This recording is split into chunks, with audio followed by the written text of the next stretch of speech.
আসসালামু আলাইকুম, সবাই কেমন আছেন? তো আজকে আমি রান্না করব মুরগির মাংস। আর এখানে আলু পেঁয়াজ কেটে রেডি করে নিয়েছি। তো আমি মুরগির মাংসটা একটু লেবু দিয়ে মাখিয়ে রাখবো, তাহলে লেবুর রসটা ভালো করে চিপে নিই, দিয়ে এটা ভালো করে মাখিয়ে রাখলে মাংসটা খেতে ভালো লাগে। দিয়ে এটা আমি সুন্দর করে মাখিয়ে কিছুক্ষণ রেস্টে রাখবো। তো সবাই সাথে থাকুন। এর পাশাপাশি আমি একটু বুটের ডাল রান্না করব। আমি আলু ভেজে নিয়েছি। সেই কড়াই ছোট এলাচ এবং লং আর দারচিনি দিব। তারপরে দিব রসুন কুচি। এটা একটু নাড়াচাড়া করে নিয়ে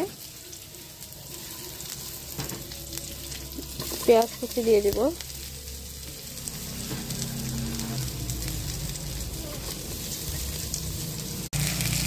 তারপরে সামান্য তেল দিয়ে এটা আমি ভালো করে ভেজে নিই।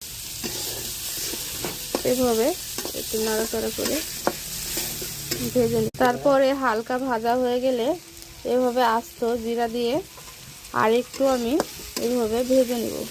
যারা আমার মতন রসুন পছন্দ করেন তারা এইভাবে দুইটা রসুন আগেই পেঁয়াজের ভেতর দিয়ে একটু নাড়াচাড়া করে।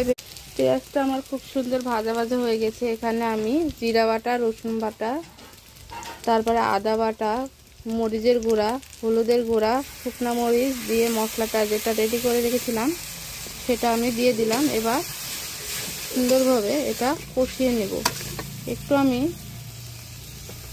হালকা পানি দিব যাতে আমার কষানোটা ভালো হয়। তো আমি কষাতে থাকি, সবাই সাথে থাকুন।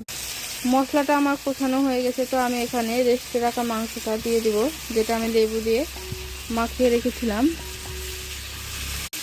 তারপরে আমি একই সাথে দিয়ে দেবো ভেজে রাখা আলুটা। এটা আমি পানি না দিয়ে সুন্দরভাবে তো আমি মাংসটা কষানোর জন্য সামান্য একটু পানি দিয়ে দেব। অল্প পানি দিয়ে চেষ্টা করব মাংসটা কষানোর। তো মাংস যত কষাবেন তত। তো আমার মুরগির মাংস কষানো শেষ। তো আমি একদম ঝোল দিয়ে দিব, যতটুকু প্রয়োজন ঠিক ততটুকুই দিব। আমার রান্নাটা প্রায় শেষের দিকে। তো আমি এখানে বাড়িতে তৈরি করা গুঁড়া মশলা পরিমাণ মতো দিয়ে দেব। তো এই তো আমার রান্না শেষ। আপনাদের তো বলতে ভুলে গেছি, আমি আজকে দেশি মুরগির মাংস রান্না করলাম। তো সবাই বলবেন কেমন হয়েছে। আল্লাহ হাফেজ।